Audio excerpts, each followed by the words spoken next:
sure there's no surprise, but last night about 6 o'clock, we did receive a call from FEMA to activate the Nebraska Task Force 1.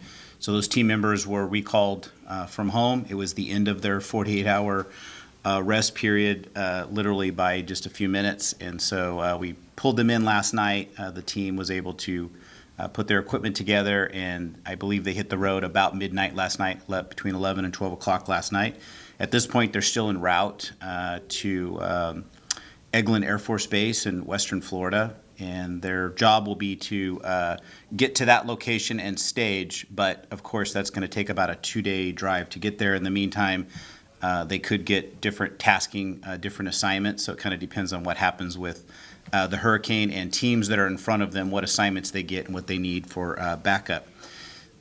We do have Chief Thavnet, who was deployed to Tallahassee area as part of kind of a command and control function prior to this, and so we are in contact with him. He's helping to coordinate a few things.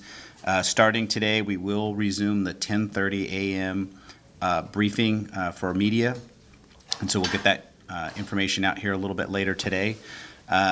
That time may change a little bit depending on Chief Thavnet and what his availability is, because he's now an hour ahead of us on the time change. So that's our story at this point in time. We'll have more information every day about 10:30 for that daily briefing. So, any questions? You said again where they're going to be staged. Right now they're heading for Eglin Air Force Base. That's their assignment. But again, that'll take them probably a good day and a half more to get there. Things could change in the meantime. So. Okay. Yeah. And these are not members of Nebraska Task Force 1, these are firefighters? Nebraska Task Force 1 is en route to Eglin Air Force Base. So 80-member team left last night. Is it the same amount, two questions, same amount of LFR personnel this time around? I think it was a 45-person contingent. I'd have to look at the numbers, but it's going to be just about the same on this one, yeah. And it's always an 80-member team when they call the full team out. So. And the second question, has there ever been this short of turnaround on deployments of the task force? I don't think they've ever had a back-to-back one before. I have to go back and look at the record. We've certainly had calls twice in 1 year, and sometimes that may be within a month or two, and sometimes incremental call-outs, so portions of the team. But I don't think they've ever had a back-to-back call-out for Nebraska Task Force 1. Do you know how many of them were repeats? I have to look at the data again, but probably about a third at least are repeats from that had went out before between Omaha and Lincoln. What are the logistical challenges to a back-to-back deployment like this? Well, a lot of the equipment that they carry have some special pieces to it in terms of maybe the electronics, the monitoring. Some of the vehicles were damaged during Hurricane Harvey, and so when they came back, they had to hurry up and repair those. And sometimes it's as simple as there was water into the wheel bearings, so they had to replace that. But there's multiple tractor-trailer trucks that all have to be sent over, and so the 48 hours that was R&R, there were people taking some of that equipment, doing the logistical upkeep to that, so it was ready to go. So they literally finished everything about 6 o'clock when the call came in, so timing was right. So the day-to-day operations in terms of the backup that you had last time with Harvey, is that still in place with Irma for Backfilling. backfilling? The personnel? backfilling, yeah. So there's a little bit different contingent of personnel going, but yeah, the backfill issue is always there, both for Omaha and Lincoln. Personnel sign up to work extra shifts, and they'll cover that.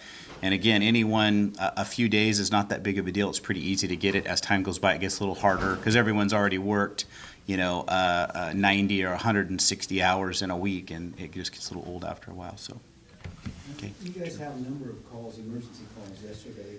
How were you able to handle all that? And then, I guess also preparing for deployment. Yeah, well, I think the normal call load is something that we always have to keep up on. We had in particular last night, we did have a fire at the same time that did result in a fatality. We have some personnel that will speak to that here in a few minutes. So that was on top of this deployment. So we lost some of the people that would normally help get the team out sooner. So we put the call out, and other people came in and dropped what they were doing. And a lot of our support staff are, some of the administrative assistants and people came in on their days off to help get the team out quicker. So good teamwork with LFR. So.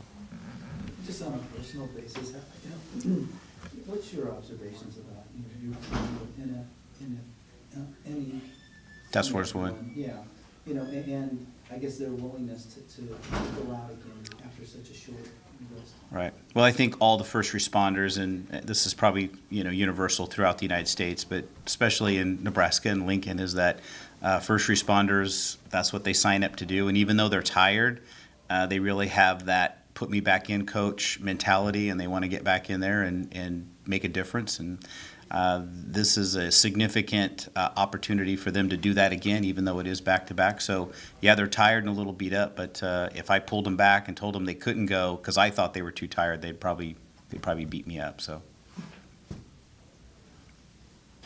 And we'll just kind of cover response last night. 1401 North 9th Street. We were called to that particular area as officers first arrived. They could smell smoke, and as they began to look a little bit closer, they saw soot surrounding the door of A6. They felt the door itself, and it was hot, warm to the touch, and that's when they called for LFR.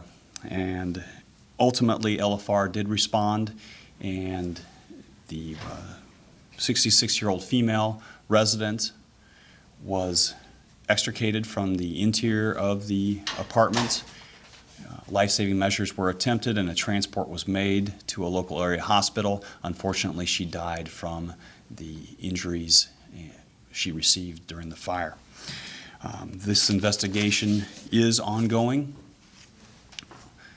We have made some family notification. Some of that family notification is out of state, and we're asking for a little bit more time for relatives to be able to notify everybody involved. With that, Chief? At this time, it's still under investigation. We called the State Fire Marshal's office in also to assist as per our protocol because the injuries that the person had sustained, and as the chief indicated that she has now is deceased. Indications on scene led us to believe that it was probably pretty serious.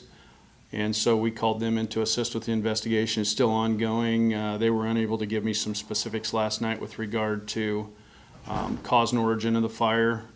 They worked very feverishly for quite some time. I think it was about 1:30 before we actually went in service after the fire. So we were there an extended period of time. As Chief indicated, we were dispatched over there about 7:15. So it was a pretty long night for us. But they were very diligent in their efforts in what they were looking for and looking at. So there should be something more in the next coming days. As I talked with the inspectors, that they had a lot of information to gather before they were able to make just a specific determination. Was the fire contained to just one area of the apartment, or is it the entire apartment unit itself affected by it? There were 8 units. We had 2 specific units, the apartment of origin and then the adjacent apartment that had heavy smoke conditions in it. We were able to make a quick fire attack on it, although it always concerns us when we have a heavy law enforcement presence prior to our arrival. It always gives us kind of a heads up that there's something going on. And so we initiated a second alarm right away because not knowing exactly the extent of it, and then the size up that we had when we arrived on location, we had pretty heavy smoke conditions. And so because of the report also that the officers gave us en route saying that the door was already hot, they couldn't make entry, that's always a big concern of ours. And so as we made the fire attack, initiated a primary search right away, because once again, them feeding us information on scene right away saying, hey, we're looking for an individual that meets this description, and obviously surveying the scene, we didn't find anybody that met that description that had self-extricated. So at that point, we went with the assumption that the party was still inside the apartment of origin. And so they were able to do a quick primary search, found the individual, brought him out, started life-saving measures on scene, and transported to the hospital. So things worked really well that way. And I have to applaud the chief's people that were on scene, because we requested somebody right away at command. Had an officer literally standing at my window throughout the initial phases of the incident, so it was very easy to pass information back and forth. I could ask the officer that was with me for information, and he was very forthright in giving me the information that helped to make a quick rescue in this situation. Unfortunately, that quick grab was, didn't result in a save, but we gave her, you know, every best possible opportunity for survival, so the operation went well. Sir? What time did police arrive and what time did the fire crews arrive? I'm pretty sure that it was about 17 minutes after 7 when police first arrived, and then it was within a minute or two that they are relaying through dispatch requesting Lincoln Fire and Rescue. And to Andrew's point, or maybe it was Jamie's, I can't remember which one, but we do not believe there is any ongoing risk to public safety. And although the investigation is continuing, we are not searching for anyone else that may be responsible for starting this fire. Okay, yesterday at 3:30 p.m., a woman reported someone attempted to kidnap her 12-year-old daughter. The 12-year-old female was walking home from Dawes Middle School. She cut through the parking lot of Anderson Library. She observed a Hispanic or Asian male driving a maroon Buick LeSabre car or similar.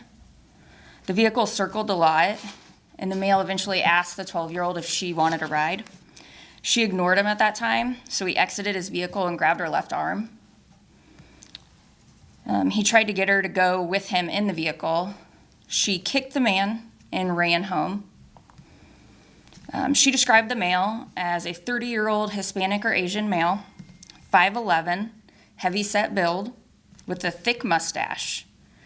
She said he had a cross tattoo on his face and possibly a gold tooth. The rear windshield of the vehicle was broken out. If you do have any information on who this person may be, we would encourage you to contact LPD, Team 3 at 402-441-6000 or Lincoln Crime Stoppers.